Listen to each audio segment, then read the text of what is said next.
Peter Kaufman, the mysterious man who rarely gives any talks or public speeches, and when he does, he seldom allows them to be recorded. In this rare one-off instance, he invited Richard Lewis of Latticework Investing and his community to attend a speech he was giving at the Cal Poly Pomona Economics Club. He allowed Richard Lewis to record this, and Richard uploaded the full lengthy recording onto his website. In this, I summarize my learnings. Before we kick off, who is Peter Kaufman? He is the independent director of the Daily Journal Corporation, supporting Charlie Munger, who is the chairman. Peter is also the chairman and CEO of Glen Air Inc. He has spent a lot of time with Charlie Munger, and he has been mentored by him. So much of Charlie's wisdom has rubbed off on Peter Kaufman, and as someone who loves Munger, I'm very glad about this. Kaufman also wrote my favorite book of all time, Poor Charlie's Almanac. He took a year out of work to write this book. So, why is it important to be a multidisciplinary thinker? Ludwig Wittgenstein said, "To understand is to know what to do." Could there be anything that sounds simpler than that? And yet it's a genius line. To understand is to know what to do. How many mistakes do you make when you understand something? Well, you don't make any mistakes. Where do mistakes come from?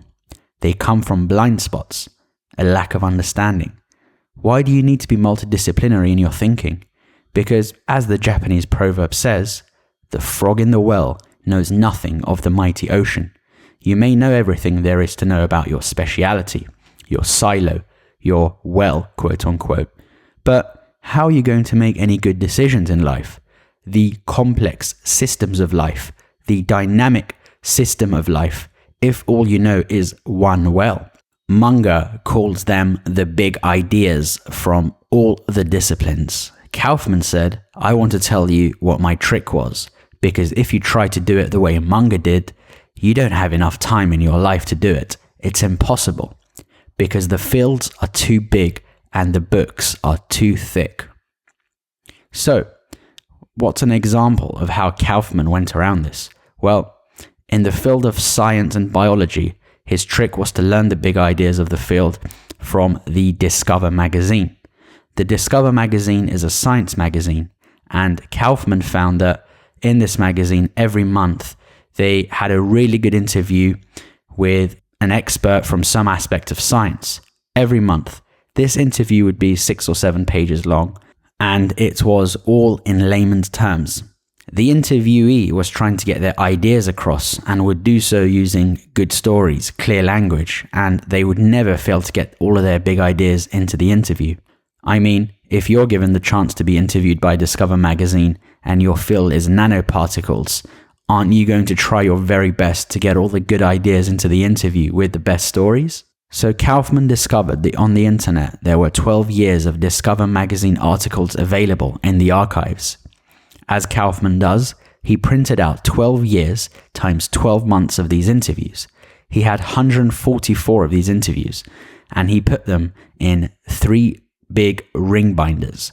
He filled up 3 ring binders, and for the next 6 months, he went to the coffee shop for an hour or 2 every morning and read these. Kaufman read all of these. He did not pick and choose. We are unsure exactly how Kaufman found 144 interviews, but people have been able to find 74 of these, and this has been uploaded as a PDF. The link is in the show notes, which will direct you to the amazing blog which was able to find and upload all of these. I have zero affiliation. Kaufman says that by doing this, you will gain every single big idea from every single domain of science and biology, and it will only take you 6 months. In a way, it's following Pareto's 80-20 law of efficiency. This way, just like an index fund, Kaufman captured all the parabolic ideas that no one else has. And why doesn't anybody else have these ideas? Well, who in the world would read an interview on nanoparticles? And yet, that's where he says he got his best ideas. He would read some arcane subject and, oh my god, that's exactly how this works over here in biology, or, wow, that's exactly how this works over here in human nature. You have to know all these big ideas, as he says. The 3 buckets. Kaufman has multiple examples of models that he derived from what he calls his 3 buckets. He says a statistician's best friend is what? A large, relevant sample size. And why? Well, because a principle derived from a large, relevant sample size can't be wrong, can it? The only way it could be wrong is if the sample size is too small or the sample itself is not relevant. So Kaufman tells us what his 3 buckets are, where he derived his models, his multidisciplinary models. Bucket 1. We live in it. Bucket 1 is 13.7 billion years. Is that a large sample? Yes, it's the largest one in the whole universe. There is no larger sample. Because what is it? It's the inorganic universe. Physics, geology, anything that's not living goes in his bucket number 1, 13.7 billion years. Bucket number 2, what we've been a part of, biology, is 3.5 billion years. It's biology on the planet Earth. And bucket number 3, who we are, is 20,000 years of recorded human history. So, bucket 1, how does everything work? Well, we go to Newton's third law of motion. For every action, there will always be an equal and opposite reaction. If you push your water bottle 20 times harder on the table will push it back 20 times as hard. Essentially, if the bottle pushes down on the table with force X, it also strangely says that the table pushes back with equal force X. It's not mere reciprocation, it's perfectly mirrored reciprocation. The harder I push, the harder it pushes back. Everything in the organic universe works that way. Bucket number 2. If you pick up a cat by its tail, it will most likely attack you, as Kaufman says. If you stroke it, it'll probably lick your hand. This is also mirrored reciprocation. Bucket 3. We find the exact same thing as the other 2 buckets. Here, every interaction you have with another human being is merely mirrored reciprocation. This model is simple and multidisciplinary. Simple yet sophisticated. We looked into 3 large relevant sample sizes, and they all say the same thing. Most people think more complex equals more sophisticated, but this is far from the truth. Kaufman says, I want you to remember, as best as you can, what I'm about to say. It's very, very important. Albert Einstein once listed what he said were the 5 ascending levels of cognitive prowess. Well, what does he mean by this? You don't want to be number 5, you want to be number 1. Albert Einstein listed the following 5 ascending levels of cognitive prowess. These are level 5, right at the bottom, being smart. This is the lowest level of cognitive prowess. Level 4, intelligent. Level 3, brilliant. Level 2, genius. And level 1, simple. Note, simple transcends genius, the right kind of simple. Why is this the highest? Well, because you can understand it. Many things in our world are overly complicated, but you can understand the mirrored reciprocation that Kaufman walked us through, right? It's simple. An example of a model derived that is multidisciplinary, but is just about as pure as any economics model you can find. What's the most powerful force us humans can harness towards achieving our ends in life, both collectively and individually? Bucket 1. Einstein said the most powerful force in the universe is compound interest. He also said it is the greatest mathematical discovery of all time. He said it's the 8th wonder of the world. And he also said those who understand it get paid by it, and those who don't pay for it. Peter Kaufman's good working definition of compound interest is dogged, incremental, constant progress over a very long time frame. That's the answer from bucket 1. We go to bucket number 2. 3.5 years of biology. What's the most powerful force in 3.5 billion years of biology? It's the machine of evolution. How does it work? Dogged, incremental, constant progress over a long time frame. Kaufman says this is the beauty of deriving things multidisciplinary. You can't be wrong. You see these things lined up there like 3 bars on a slot machine. Boy, do you hit the jackpot. Bucket number 3, 20,000 years of human experience on Earth. What do we find? Well, you want to win a gold medal in the Olympics? You want to learn a musical instrument? You want to learn a foreign language? You want to build Berkshire Hathaway? What's the formula? Dogged, incremental, constant progress over a very long time frame. Kaufman then goes back once more and says, look how simple this is. This is above genius. It's absolutely genius because you can understand it. This isn't somebody drawing all these formulas and things up here about, how numbers multiply and amplify over time. The problem that human beings have is we don't like to be constant. Think of each one of those terms. Dogged, incremental, constant progress over a very long time frame. Nobody wants to be constant. We're the functional equivalent of Sisyphus pushing his boulder up the mountain. You push it up halfway and you go, I'll come back and do this another time. It goes back down. Or, I've got this great idea. I'm going to really work hard on it. You push it halfway and, I'll get back to this next month. This is the human condition. In geometric terms, this is called variance drain. Whenever you interrupt the constant increase above a certain level of threshold, you lose compounding. You're no longer on the log curve. You fall back onto a linear curve or, God forbid, a step curve down. You have to be constant. How many people do you know that are constant in what they do? Kaufman knows a couple, Warren Buffett and Charlie Munger. Everybody wants to be rich like Buffett and Munger. Kaufman tells us how they got rich. They were constant. They were not intermittent. Kaufman then gives us his 22-second course in leadership. That's all it takes. He says, you don't have to go to business school and you don't need these books. You don't need guest speakers. If you have this list in your head. Trustworthy, principled, courageous, competent, loyal, kind, understanding, forgiving, and unselfish. And in every single one of your interactions with others, be the list. Kaufman gives an example of a puppy. You bring it home, the first few days it's a little scared, in the corner, shivering. You then feed it, stroke it, look after it, and after around a week, the dog is licking you and running to you every time you come home. Kaufman says, you see how that puppy goes all in? You do this with other human beings you encounter in life. They're all going all in, and not because it's your idea. Most people spend all day long trying to get other people to like them. They do it wrong. You do this list, you won't be able to keep the people away. Everybody's going to want to attach to you and be willing to do what?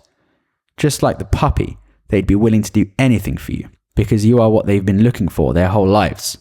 This is pretty profound, isn't it? To understand is to what?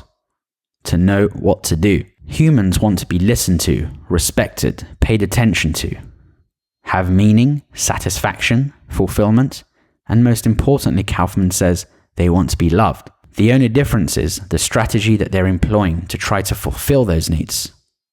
Kaufman says that a dog will show you just 15 seconds of the biggest unconditional attention that you've ever gotten in your whole life, every time you come home, and then they mostly ignore you after that. But you love it unconditionally as a result of those 15 seconds. You will do anything for it and you will take good care of it. Dogs have essentially tricked humans. All you have to do if you want everything in life from everybody else is first pay attention, listen to them, show them respect, give them meaning, satisfaction, and fulfillment. Convey to them that they matter to you and show that you love them. But you have to go first, Kaufman says. And what are you going to get back? Mirrored reciprocation, right? See how we tie this all together? The world is so damn simple. It's not complicated at all. Every single person on this planet is looking for the same thing. Now, why is it that we don't act on these very simple things? Kaufman gives us his best example of mirrored reciprocation. He says, you get into an elevator and say, good morning to a stranger.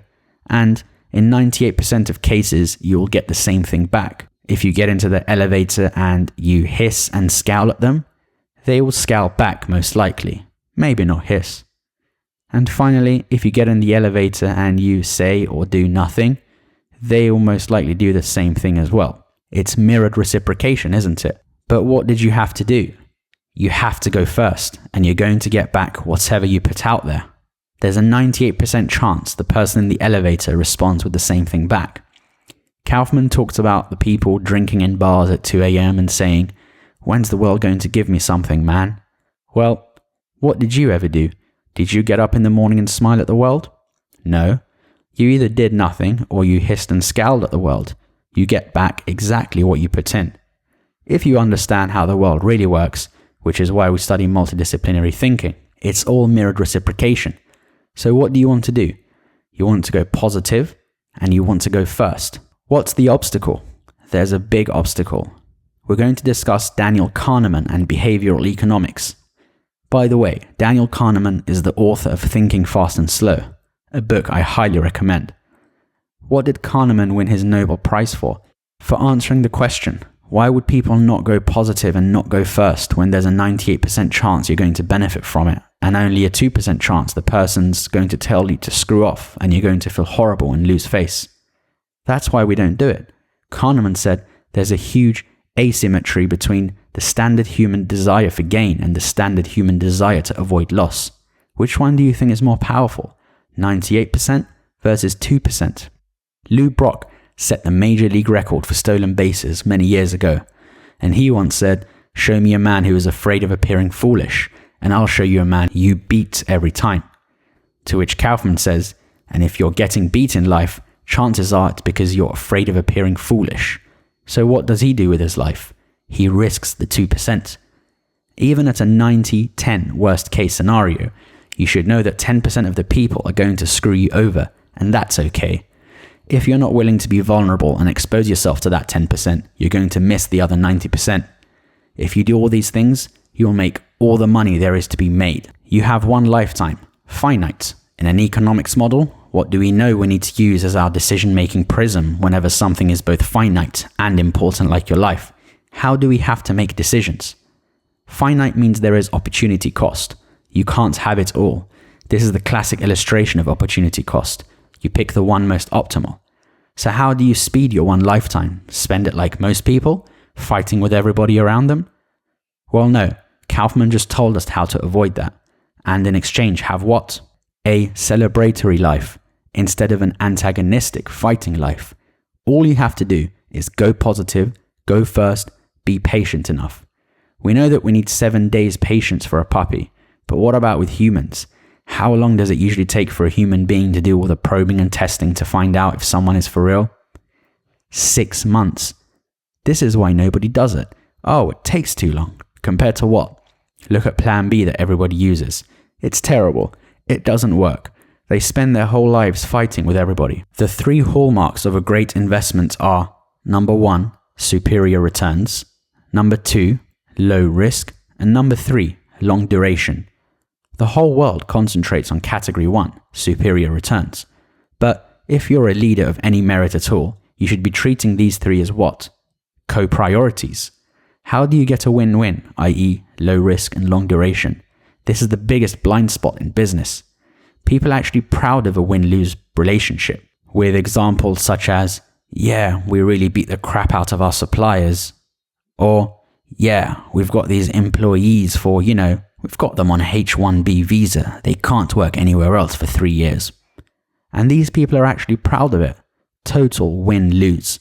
You take game theory and you insert the word lose in any scenario in game theory, and what do you have? A suboptimal outcome. What happens when you insert win-win in any game theory scenario? What do you get? Optimal every time. What must you necessarily do if you're interested in achieving win-win frameworks with your important counterparties in life? You must understand the basic axiom of clinical psychology, which Kaufman knows because he's multidisciplinary. He also learned psychology. The basic axiom of clinical psychology reads, "If you could see the world the way I see it, you'd understand why I behave the way I do." That's pretty good, isn't it? Now, there's 2 corollaries to that axiom, and Kaufman says if you buy the axiom, which you should, you must buy the 2 corollaries as well, because they're logical extensions. They're undeniable. Corollary number 1, if that axiom is true and you want to understand the way someone's behaving, you must see the world as they see it. But corollary number 2, If you want to change a human being's behavior and you accept that axiom, you must necessarily, to get them to change how they see the world. Now, this sounds impossible. Well, it's not really that hard. You take a business, for example. Most employees of a business or startup see the world as employees. What if you could get them to see the world instead through the eyes of an owner? Do you think that's going to change how they behave? Of course, it totally changes how they behave. Employees don't care about waste, owners do. Employees don't self-police the place, owners do. This is the secret to leadership, Kaufman says. The secret to leadership is to see through the eyes of all 6 important counterparty groups and make sure that everything you do is structured in such a way to be win-win with them. So here are the 6 counterparties. Number 1, your customers. Number 2, your suppliers. Number 3, your employees. Number 4, your owners. Number 5, your regulators. And number 6, the communities you operate in. And if you can truly see through the eyes of all 6 of these counterparty groups and understand their needs, their aspirations, their insecurities and time horizons, how many blind spots do you have now? 0. How many mistakes are you going to make? You're going to make 0 mistakes.